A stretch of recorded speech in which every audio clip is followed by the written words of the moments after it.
Recuerdo perfectamente la primera vez que fui al mar. Al contrario de lo que soñaba, fue una gran decepción. Acalorado e insolado como buen boyacense que llega por primera vez a la costa, no veía el momento en el que las grandes ballenas, los temibles tiburones o los pulpos gigantes y todas esas criaturas reales e imaginarias que navegaban en mi mente gracias a las narraciones de mi abuela, los libros de Julio Verne y los documentales de Jacques Cousteau que doña Gloria Valencia de Castaño retransmitía los domingos en su programa Naturalia, aparecieran por algún lugar.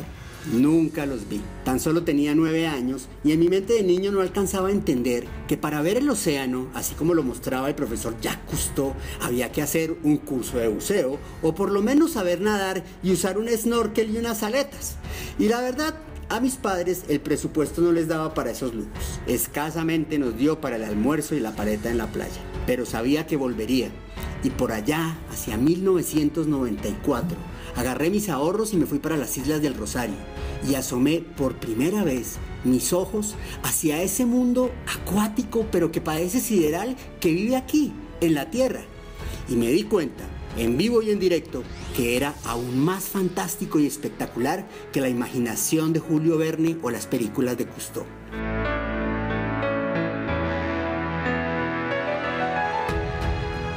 Tal vez nuestras almas son más viejas de lo que pensamos, tal vez sí hemos vivido muchas vidas, no lo sé, pero si es así yo estoy seguro que antes de nacer en las montañas alguna vez viví allí en el océano. Lo sé porque desde esa primera mirada, desde ese amor a primera vista, no he podido sentir por el mar nada más que eso, amor y respeto.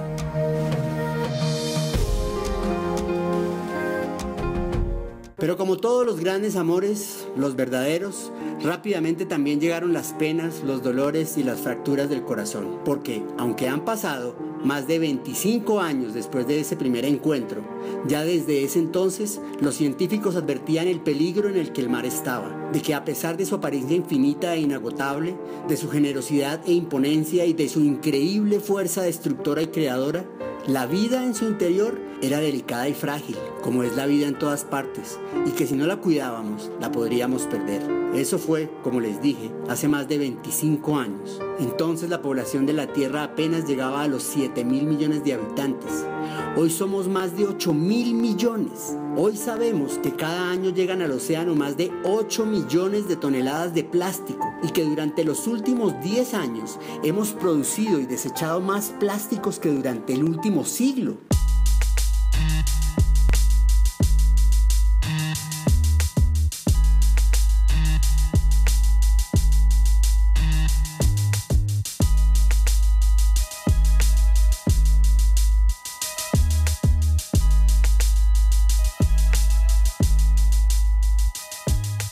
Debo decir con profundo dolor que el inmenso mar se ha degradado más desde el primer día que yo asomé mis ojos hacia sus profundidades hace 25 años que durante el resto de miles de años que el hombre lleva sobre la Tierra.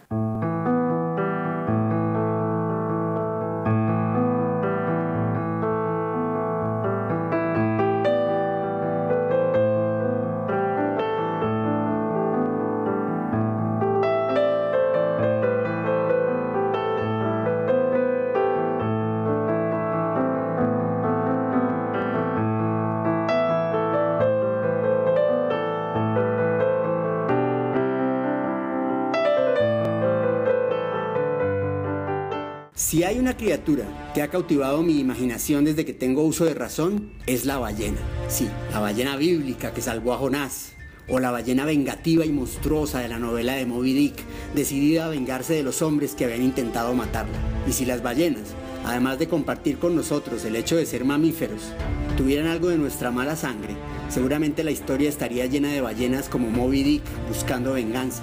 Al fin y al cabo, el hombre las ha asesinado a ellas y a sus crías sin compasión ni discriminación casi desde que supo andar en un barco, y hace apenas 30 años que las tuvo al borde de la extinción.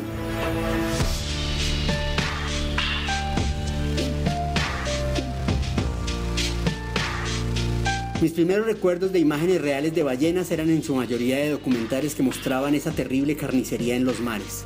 El baño de sangre fue tanto que el mar se tiñó de rojo y las escenas tocaron la conciencia del hombre común. Nació entonces la Comisión Ballenera Internacional y se logró imponer una prohibición.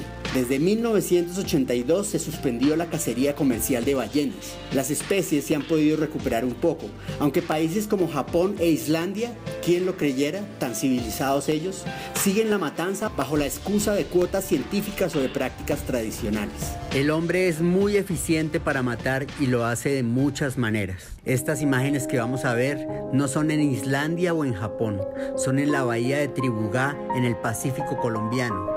Fue registrado por los documentalistas Felipe Mesa y Francisco Acosta de la Fundación Acuáticos y por las científicas Natalia Botero Acosta y Noelia Farías de la Fundación Macuáticos de Colombia.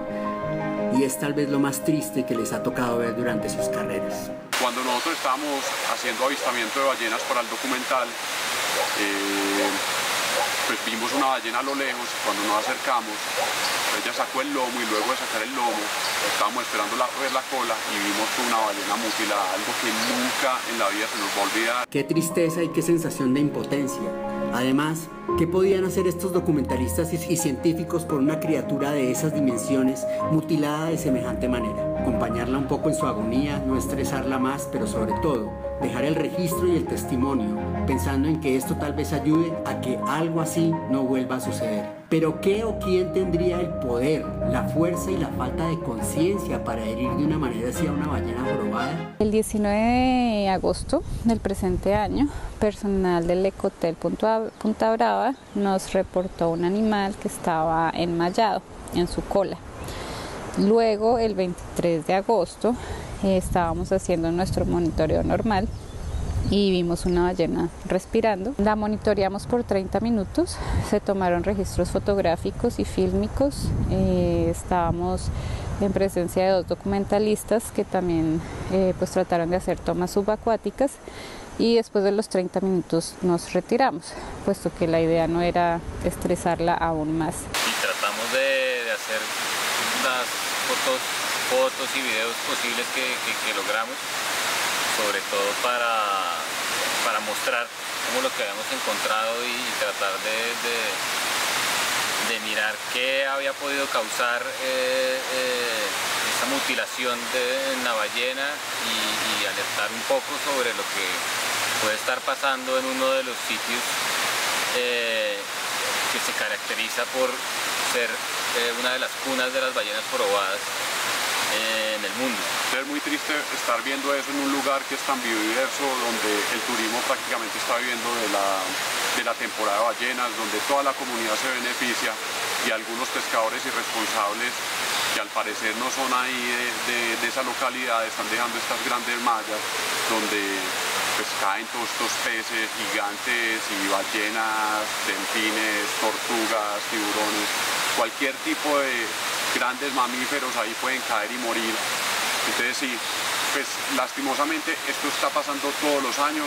Pues como si a uno le cortaran las piernas con una seda dental. Estas redes son una gran problemática, se llaman redes fantasmas, y en esa zona, un mes antes, habían estado unos científicos de conservación internacional haciendo investigación y revisando cómo estaba la zona con este tema de redes fantasmas que se enredan en los corales, que se enredan en los riscales o rocas del fondo del mar y que ahí quedan atrapadas muchas especies. El problema de la pesca irresponsable y de este tipo de mallas es que no discriminan. Como dicen ellos, se dejan puestas ahí para que caiga lo que caiga. Cuando muchos de nosotros vemos estas imágenes tristes y conmovedoras, nos duele, nos da rabia y hasta quisiéramos hacer algo. Pero lo que resulta aún más triste e irónico es que mientras las vemos, no nos damos cuenta, generalmente por ignorancia y otras veces por inconsciencia, que aunque nosotros no usemos el arpón ni lancemos la malla ilegal, somos también cómplices del exterminio de estas especies y del envenenamiento del mar. Pero ¿cómo así? Ya te explico. Esta es la tortuga marina, uno de los animalitos por los que más se han hecho campañas a favor de su supervivencia. Cada vez que logro ver una en alguna inmersión, el corazón se me llena de felicidad. Son tranquilas y no se les molesta, apacibles y gentiles. Están en peligro porque en muchos lugares del mundo se han invadido los lugares en donde llegan a desovar o por su pesca indiscriminada y porque caen en mallas ilegales, como la que mató a la ballena en Tribugá, pero hoy enfrentan otro gran peligro, el plástico. Uno de los alimentos de las tortugas son las famosas medusas, o mal llamadas aguamalas.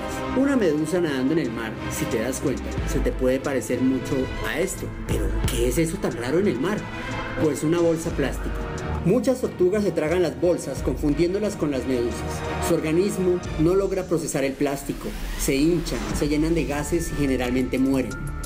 ¿Quién asesinó a esta tortuga? ¿De dónde viene esa bolsa plástica? A esta ballena no la mataron ni los balleneros japoneses ni las redes ilegales. Se le encontró muerta con el equivalente a 50 kilos de bolsas plásticas. ¿De dónde venían esas bolsas plásticas? ¿Sabías que al año se producen en el mundo entre 2 y 5 billones de bolsas plásticas? ¿Sabías que el uso promedio de una bolsa de esas es de 19 minutos? ¿Sabías que miles y miles de aves marinas mueren cada año con sus barrigas llenas de elementos plásticos que no pueden procesar y que confunden con alimento, como pedazos de cubiertos desechables, pitillos, tapas de agua y gaseosa y hasta encendedores? ¿Sabías que la muerte de estos animales no solo es triste sino lenta y dolorosa? ¿Sabías que además mueren por esta causa otros animales como los delfines y muchas clases de peces? Claro, esa gente cochina que va de vacaciones al mar y bota la basura ahí en la playa. Esos son. Pues lamento informarte que esa es tan solo una fracción del plástico que llega al mar. La gran mayoría puede estar llegando desde ahí, desde tu ciudad en las montañas.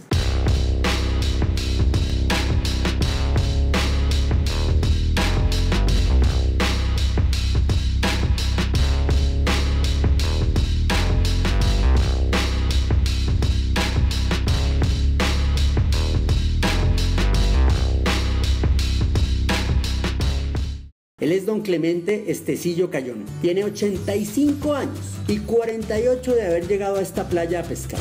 Aquí, en nuestro amado Parque Tayrona. Como pescador que es, ama el mar y es testigo de esta invasión de plástico que sufrimos. Pero él, que es testigo directo, te podrá decir de dónde viene la mayoría del plástico. En el mar buceando sí se encuentra bastante plástico, pero no es de aquí, sino que las corrientes marinas traen los cuando el río Magdalena se crece, trae tanta basura que la acumula en todas estas playas. Y todo eso va al fondo.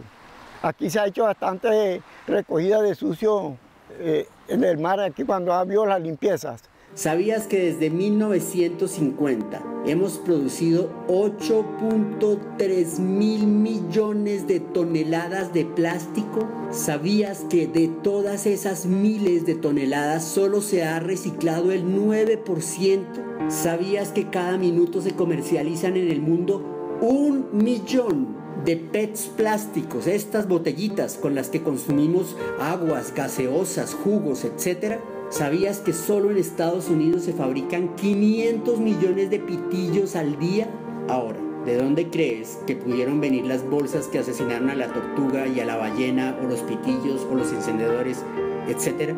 En la última década producimos y consumimos mucho más plásticos que todo el siglo pasado, y las consecuencias las estamos sufriendo hoy. Las cifras son abrumadoras. Cada minuto estamos vertiendo al océano lo equivalente a un camión entero de residuos sólidos. Y cada minuto en el mundo se comercializan 1 millón de botellas plásticas.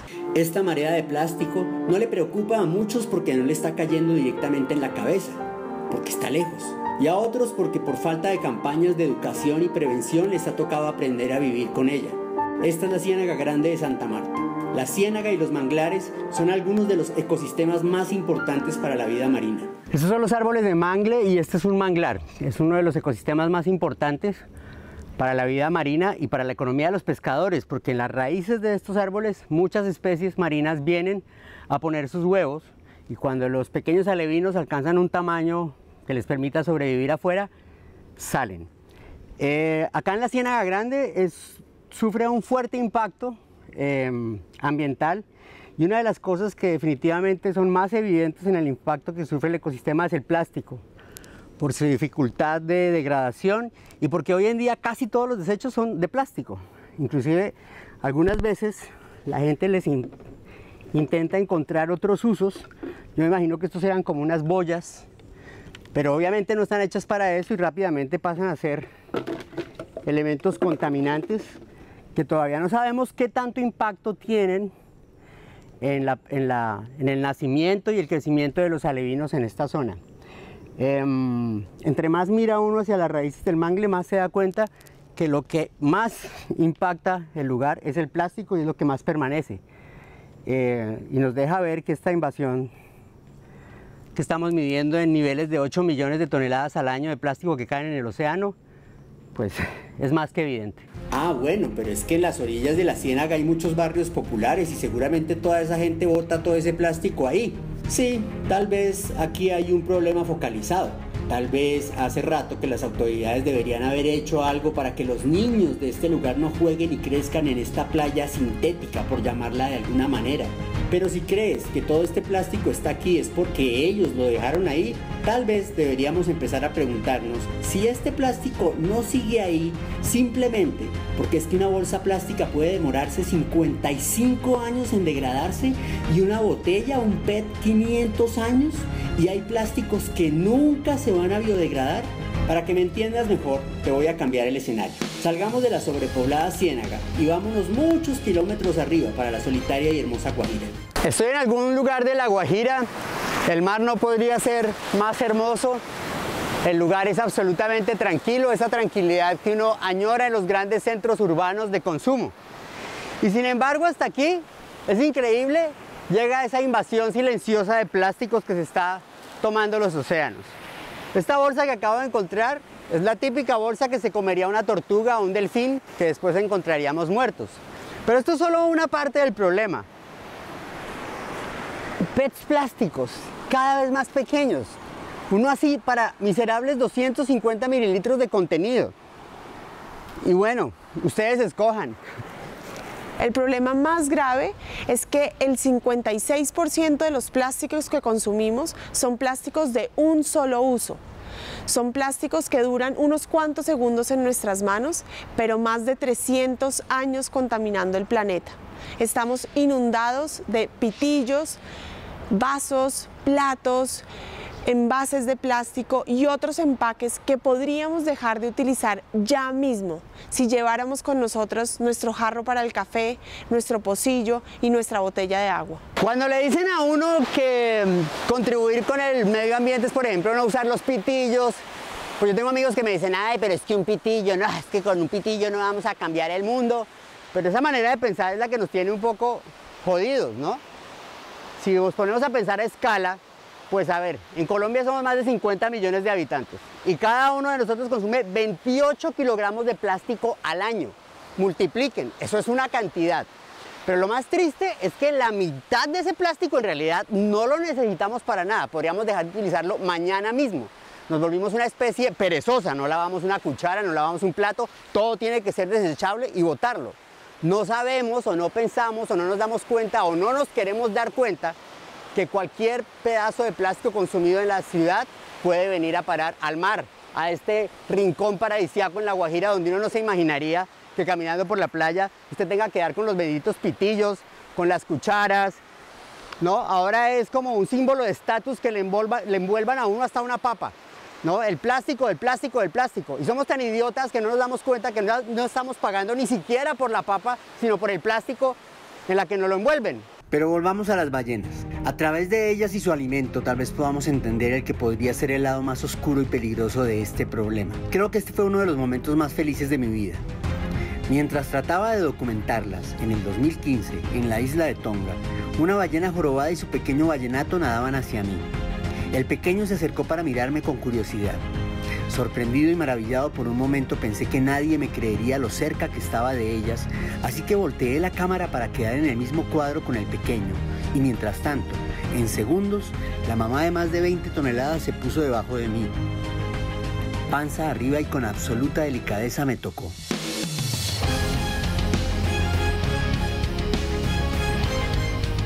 Siempre he pensado que si me hubiera querido agredir o si me hubiera golpeado por accidente, me habría partido en dos. Estoy seguro que con absoluta conciencia de su dimensión y su peso, me tocó con la delicadeza suficiente para no hacerme daño. Esa es la naturaleza gentil de una ballena, tal vez por eso las matan tan fácilmente.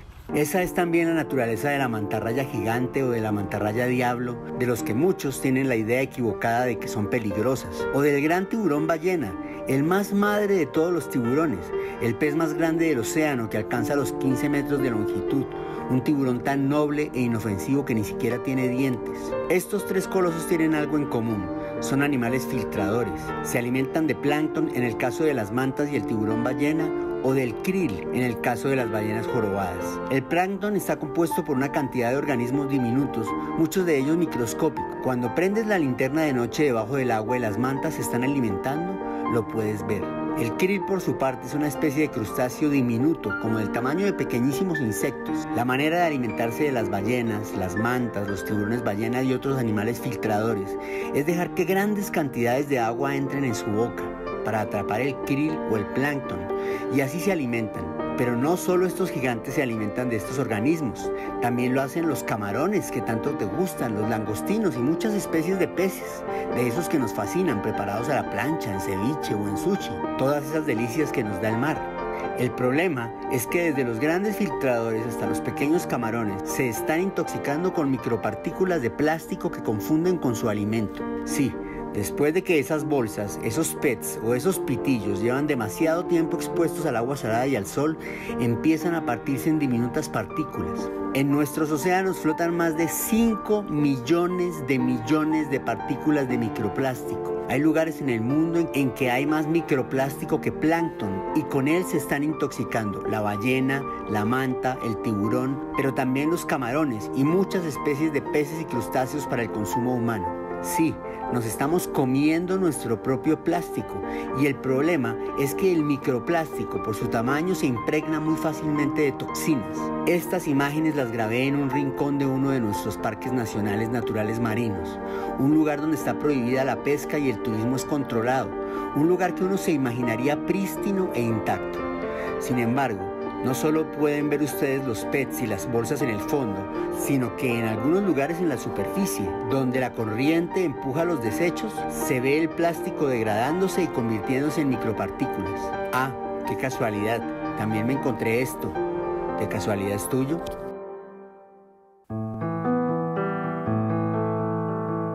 La idea no es que vamos a dejar de usar el plástico, no, lo necesitamos, pero tal vez sí podríamos pensar en que hay una gran cantidad de plástico, tal vez la mitad, sobre todo el de un solo uso, que podemos dejar de usar o vamos a perder los océanos. Esta historia continuará.